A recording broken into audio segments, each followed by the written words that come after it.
Hi everyone, welcome to my channel. UP board class 10th के लिए paper है विज्ञान का, जो कि आप देख रहे हैं कि 2024 का है और इसका जो हमारा कोड है ये आईपी कोड है।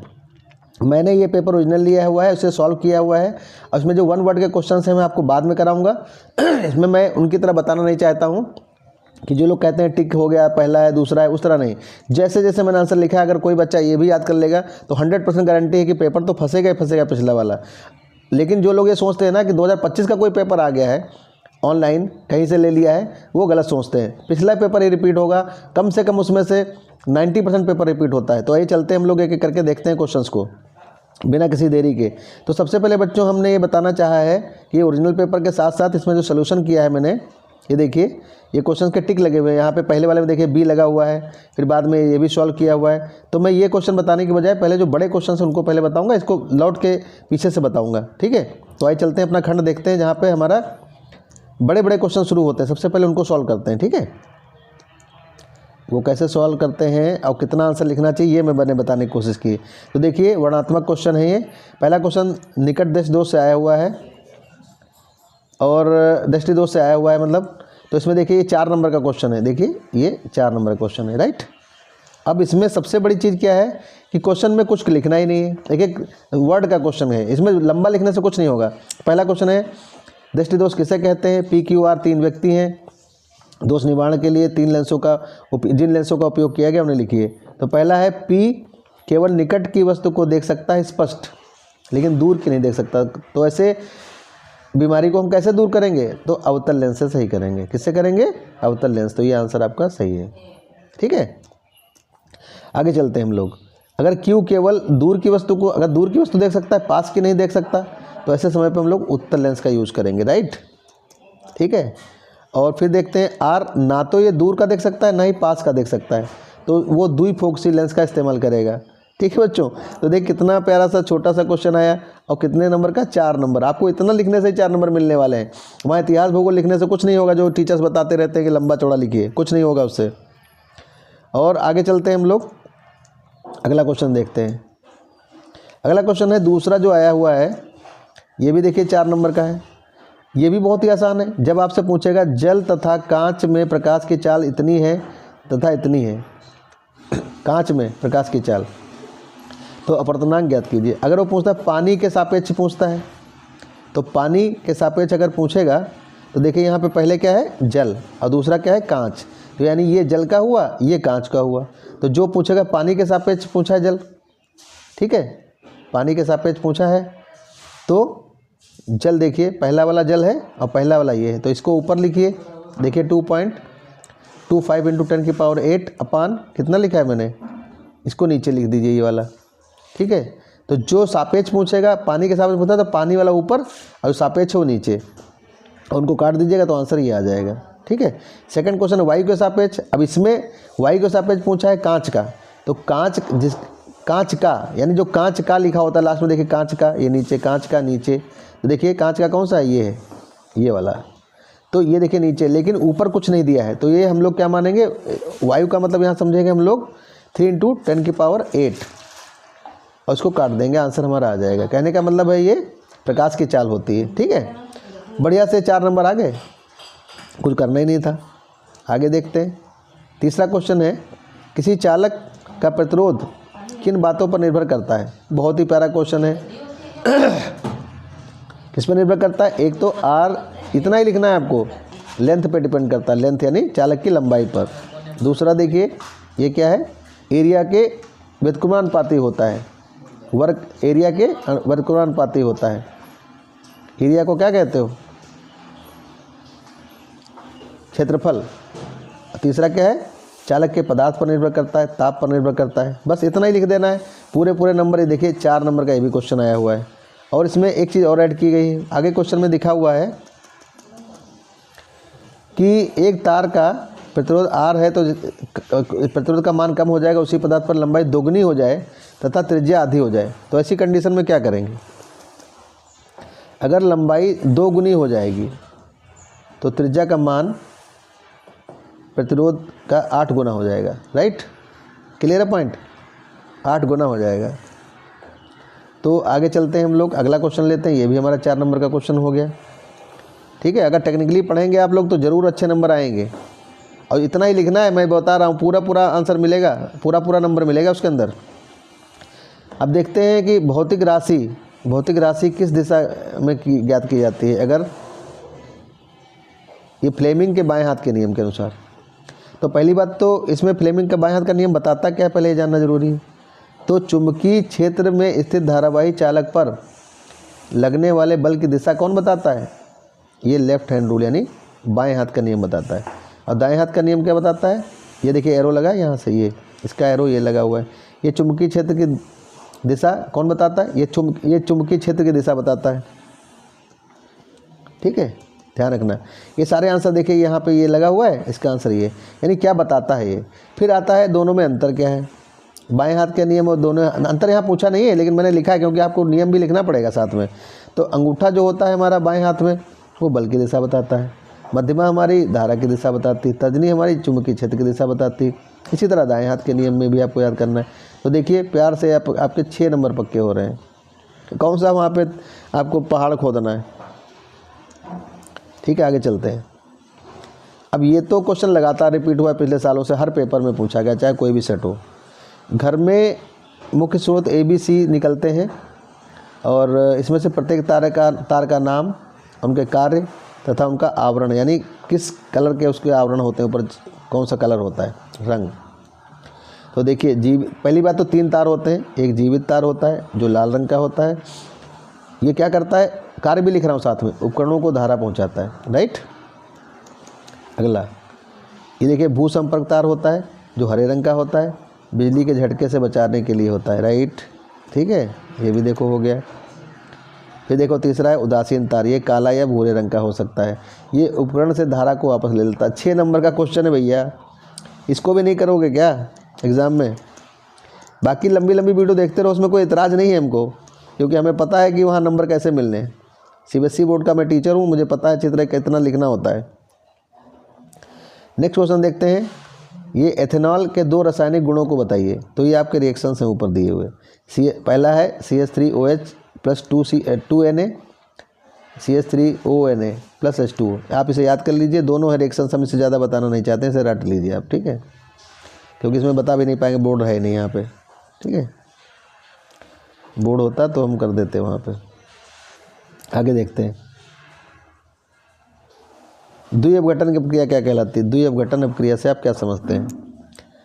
देखिए यहाँ पे एरो लगा है।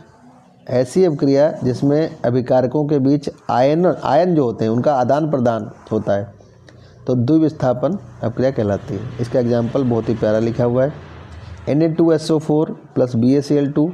तो क्या हो जाएगा इसमें? सबसे बढ़िया याद कर लो इस तरीके से, ये BaSO4 हो जाएगा। क्या हो जाएगा? ये BaSO4, ये इसके साथ आ जाएगा। अब ये इसके साथ चला जाएगा। देखिए यहाँ पे NaCl हो गए, NaCl। राइट। अब आते हैं आगे की तरफ। इसे द्वि अपघटन अपक्रिया को हम लोग कभी कभार अवक्षेपण अपक्रिया भी कहते हैं, इस नाम से भी पूछा जा सकता है। यहाँ आता है उदासीनीकरण क्या होता है। सबसे पहले उदासीनीकरण को समझने के लिए जानना जरूरी है कि अम्ल प्लस क्षार = जल प्लस लवण बनाते हैं, इसी अपक्रिया को हम उदासीकरण कहते हैं। ये सब 2-2 नंबर के क्वेश्चन आए हुए हैं। ठीक है, यानी इसका अगर परिभाषा करें तो जिन अभिक्रियाओं में अम्ल तथा क्षार क्रिया करके जल और लवण बनाते हैं, तो आपको यहाँ लिख दिया अम्ल तथा क्षार क्रिया करके जल और लवण बनाते हैं, उसी को क्या कहते हैं? उदासीकरण अपक्रिया कहते हैं। राइट। इसमें कोई बहुत बड़ा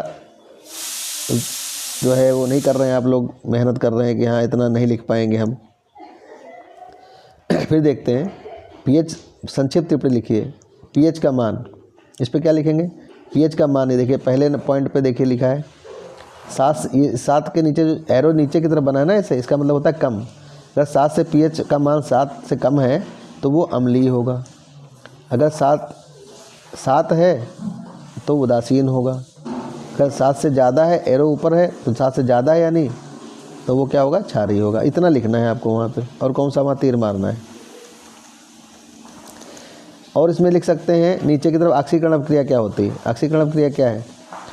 ऑक्सीजन को ग्रहण तथा हाइड्रोजन को त्यागने की प्रक्रिया ही ऑक्सीकरण अपक्रिया कहलाती है। राइट। ये आप नोट कर लीजिए या इसका प्रिंट आउट निकाल लीजिए।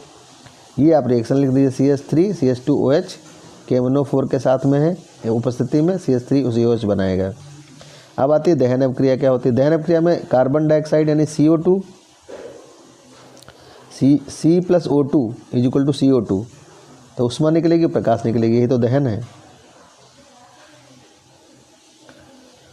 कार्बनिक यौगिक ऑक्सीजन से अभिक्रिया करके कार्बन डाइऑक्साइड तथा जलवाष्प बनाते हैं और ऊष्मा और प्रकाश उत्पन्न करते हैं, उसे क्या कहते हैं?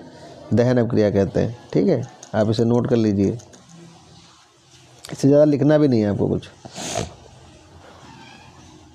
अब आता है ब्लीचिंग पाउडर। ये ब्लीचिंग पाउडर के जल शोधन का उपयोग लिखिए। तो कहाँ होता है? कागज़ की फैक्ट्री में होता है। ये देखिए, कागज़ की फैक्ट्री में होता है। दूसरा, रोगाणुनाशक के रूप में होता है, राइट।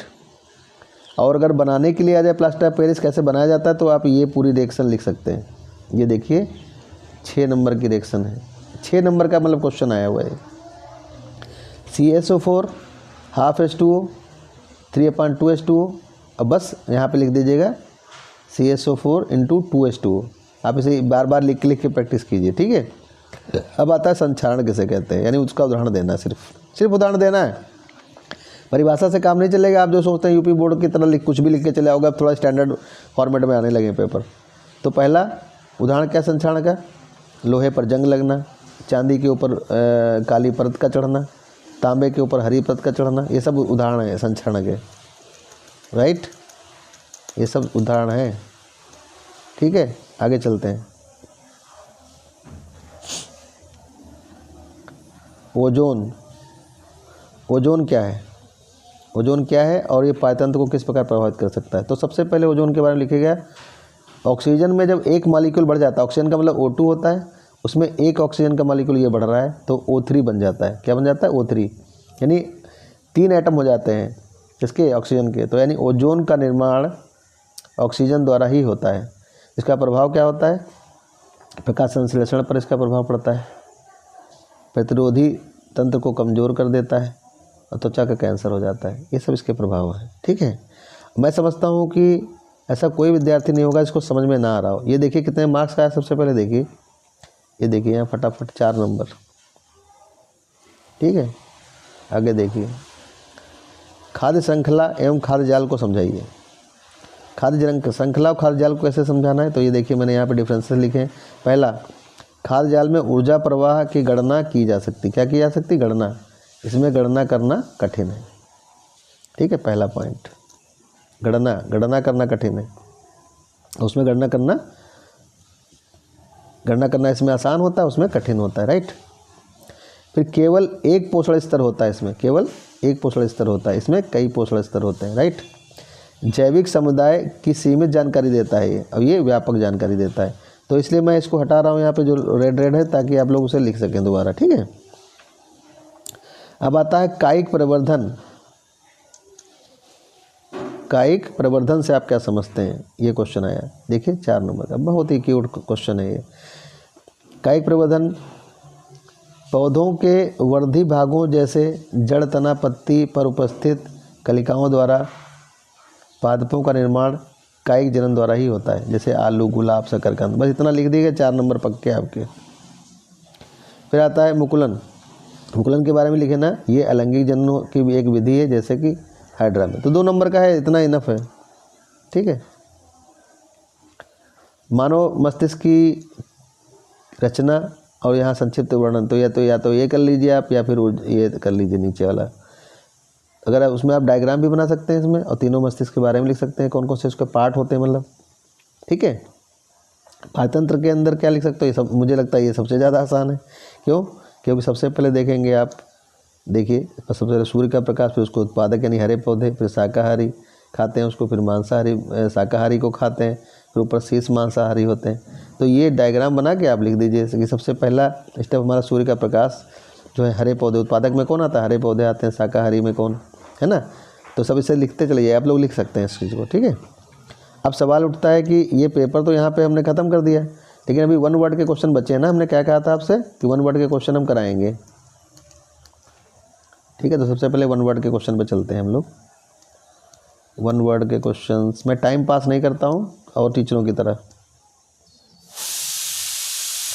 ठीक है। किसी लेंस, क्या है, किसी लेंस का प्रतिबिंब आभासी और सीधा वस्तु से छोटा कब बनता है? किस में बनता है, किस लेंस में बनता है? उत्तल लेंस में, हमेशा ध्यान रखिएगा ये बात, ठीक है। आगे क्वेश्चन देखते हैं। एक गोली दर्पण का वक्रता केंद्र तथा ध्रुव के बीच की दूरी कितनी है? 20 सेंटीमीटर। यानी वक्रता केंद्र ये है, वक्रता केंद्र ये है और ध्रुव ये है, राइट। तो इनके बीच की दूरी कितनी है? 20, राइट। अब वो यहाँ तक पूछ रहा है, इसकी फोकस की पूछ रहा है, कितनी होगी? 10 होगी, राइट। ये नहीं होगा आंसर, इसकी आधी होगी, ये हमेशा ध्यान रखना ये चीज़, ठीक है। आगे चलते हैं। अगला क्वेश्चन है, प्रकाश की किस घटना से आकाश का नीला रंग दिखाई देता है? आकाश का नीला रंग जो दिखाई देता है वो किसके द्वारा होता है? प्रकीर्णन के द्वारा होता है, ठीक है। अगला क्वेश्चन देखते हैं। एक लेंस की क्षमता 2 डायोप्टर है, यानी इसको क्या बोलेंगे? पी बोलेंगे, क्या बोलेंगे? पी। तो इसका फार्मूला है P = 100/f। तो ऊपर P की जगह देखिए 2 को लिख दिया है और यहाँ पे करके इसको डिवाइड कर दिया, तो हमारा आंसर 50 आएगा, तो हमारा 50+ आएगा, ठीक है। कभी भी क्वेश्चन आ सकते हैं। फ्यूज तार को निम्नलिखित में से किस श्रेणी में जोड़ा जाता है? किस श्रेणी में जोड़ा जाता है भैया? इसमें से कोई नहीं, ना तो उदासीन, ना भूसंपर्क तार, ना जीवित तार, कुछ नहीं, इसमें उपरोक्त में से कोई नहीं आंसर है। आप मिला लीजिएगा आंसर, कोई गलत नहीं होगा, गलत हो तो गाली दीजिएगा 4-5 हमको। अब ये देखिए, शक्ति, कार्य और समय, ये क्या है? इसमें ये पहला वाला x1 शक्ति है, दूसरा कार्य है, ये समय है। तो देखिए इनकी जगह लिख दो जाके, जैसे मैंने लिखा है, देखिए x1 के ऊपर क्या लिखा है? शक्ति लिख दिया है, x3 के पीछे ऊपर समय लिख दिया है और x2 के ऊपर कार्य लिख दिया। देखो यहाँ पे है लिखा हुआ, ये सब इसके हिसाब से फार्मूला अपने आप बन जाएगा, शक्ति इंटू समय बराबर कार्य। तो ये हमारा आंसर सही हो जाएगा, राइट। आगे चलते हैं। एक चालक में 10 एम्पियर, यानी ये आई होता है, 10 एम्पियर माने आई माने करंट होता है, ये सेकंड मतलब टी होता है। तो देखिए यहाँ लिखा है मैंने आई टी बराबर ये। तो क्या पूछा है? आवेश। क्या पूछा है? आवेश को बोलते हैं क्यू। तो देखो क्यू निकालना है यहाँ पे, तो क्यू = क्या होता है? I T. तो देखिए यहाँ पे हमने मान रख दिया, आई की जगह 10 रख दिया है और टी की जगह 2 रख दिया है, 20 हो गया। तो सीधा 20 कूलाम आंसर आ जाएगा। प्लास्टर ऑफ पेरिस का सूत्र क्या होता है? अभी पढ़ चुके हो पीछे, CaSO4 ½ H2O, ठीक है। pH 8.5 वाला विलेन कैसा होता है? वो क्षारीय होता है। तो ध्यान रखना, कभी भी 7 नंबर पे न्यूट्रल होता है और इधर की तरफ 7 के बाद जो होता है वो क्या होता है? क्षार होता है। क्या होता है? क्षार। 7 के बाद वाला क्षार, यानी देखो यहाँ पे 8.5 7 के बाद आता है, इसलिए क्षारीय आंसर है। अगर इधर की तरफ होता 7 से पहले तो वो क्या होता? अम्ल होता है। क्या होता? अम्ल, राइट। आगे क्वेश्चन देखते हैं।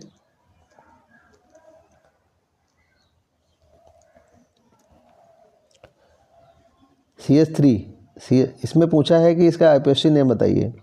तो देखिए एक ये हो गया, C1 हो गया, C2 1 2 हो गया, 3 हो गया। तो कार्बन कितने सब मिला के एक लाइन में, सीधी लाइन में 3 है और ये चौथा भी है यहाँ पे। इसको अलग से जोड़ेंगे, लंबी चेन लेंगे, ठीक है। तो मीथेन, इथेन, प्रोपेन। तो प्रोपेन तो होगा ही और CHO का मतलब अल होता है, तो प्रोपेनल होगा। तो ये तो पक्का है कि ये हमारा होगा आंसर, नल वाला ही होगा। लेकिन ब्यूटेनल नहीं हो सकता, ये गलत है आंसर, इस ये नहीं हो सकता क्योंकि लंबी चेन गिनते। लेकिन ये जो है मेथिल गिनेगा, इसलिए यहाँ पे मेथिल लिखा हुआ है 2 नंबर पे। देखिए लगा है 2 नंबर पे मेथिल लगा हुआ है। देखिए ये CH3 जो 2 नंबर पे लगा है, इसी को हम लोग क्या बोलते हैं? इसी को हम लोग मेथिल बोल रहे हैं, ठीक है। तो मेथिल प्रोपेनल हो गया, बहुत ही आसान है ये, ठीक है। हमारे दूसरे वीडियोज़ में जाके देख सकते हैं आप, आईपीएससी ने मैंने बहुत अच्छी तरह पढ़ाया हुआ है। बाह्यतम कोष में 7 इलेक्ट्रॉन वाला तत्व क्या कहलाता है? अधातु कहलाता है, ठीक है। देखो हमने लिखा भी यहाँ पे 1 से 3 अगर पीछे आते हैं तो धातु है और 4 से 7 आते हैं तो अधातु है। ठीक है। देखिए यहाँ पे 17 है तो इसको तोड़ा हमने 287 आया, ये भी कभी कभार तोड़ने को आएगा वहाँ पे। तो देखिए लास्ट में कितना है 7, तो क्या है ये धातु है, अधातु, क्या ये अधातु। देखिए यहाँ पे लिखा हुआ है अधातु, राइट। बोलने में कोई गलती हो जाए तो भैया माफ़ कर देना। कैल्शियम नाइट्रेट का सूत्र बताइए। तो नाइट्रेट वाले में लास्ट में 32 ध्यान रखना, बस NO3 2 होता है बाहर, बाकी ये भी ब्रैकेट में लिखा होता है वहाँ पे कुछ, देखिए है ब्रैकेट में लिखा है यहाँ पे। तो ये आंसर हमारा हो गया। निम्नलिखित में से असंतृप्त हाइड्रोकार्बन कौन है। असंतृप्त हाइड्रोकार्बन का मतलब होता है डबल या ट्रिपल बॉन्ड, डबल बॉन्ड या फिर डबल बॉन्ड या ट्रिपल बॉन्ड, राइट।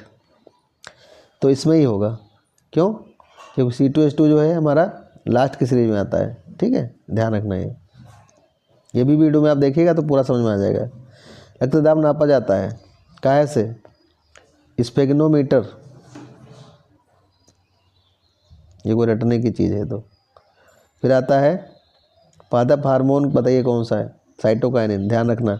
ये सारे जितने भी हैं ये सब पादप हार्मोन हैं। क्या ये याद कर लो भैया इनको, ऑक्सिन, जिब्रेलिन, एथिलीन और साइटोकाइनिन। ये तो बाकी तो सब ये अलग चीज़ें हैं, वो तो थायरॉक्सिन हार्मोन वगैरह होते हैं, इंसुलिन हार्मोन, एक्सट्रोजन, ये सब हार्मोन में आते हैं, ठीक है। तो हमारा साइटोकाइनिन, तो ये भी याद रखिए ये, क्योंकि क्वेश्चन में ज़रूरी थोड़ा ना है कि साइटोकाइनिन नहीं पूछेगा, ये सारे लोग ये क्या है, ये पादप हार्मोन होते हैं, ठीक है।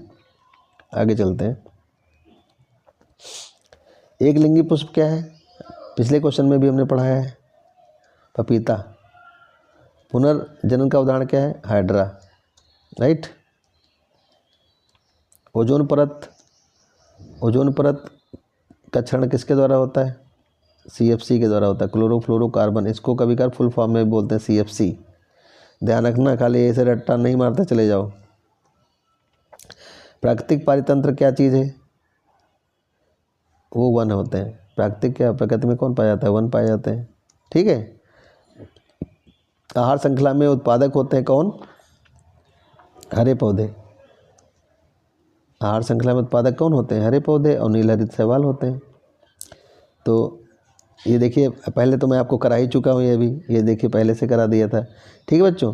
तो ये पेपर आपको अगर अच्छा लगा हो, मेरा पढ़ाना अच्छा लगा हो, तो मेरे और पेपर पे जाइए, मैं गारंटी देता हूँ इस बात की कि इतना ही क्वेश्चन आप लिख के आइए, फुल में फुल नंबर मिलेंगे। वो टीचर को वहाँ पढ़ने का समय नहीं होता है आपका, वो ये देखता है कि भैया आपने कितना अप्रोप्रिएट आंसर लिखा हुआ है। अगर अप्रोप्रिएट आंसर नहीं है, फिर बेफिजूल की इधर उधर की क्वेश्चन लिख रहे हो, तो वो सोचता है यार ये तो फर्जी काम कर रहा है। थोड़ा और इसमें अपडेट कर सकते हैं आप अपने हिसाब से, लेकिन इतना इनफ है मैं कहता हूँ, ठीक है। तो थैंक्स अ लॉट बच्चों, अगर आपको समझ में आया तो कमेंट जरूर कीजिएगा, मैं और भी वीडियोस बनाऊंगा, आप जो सब्जेक्ट कहेंगे, ठीक है। Thanks a lot.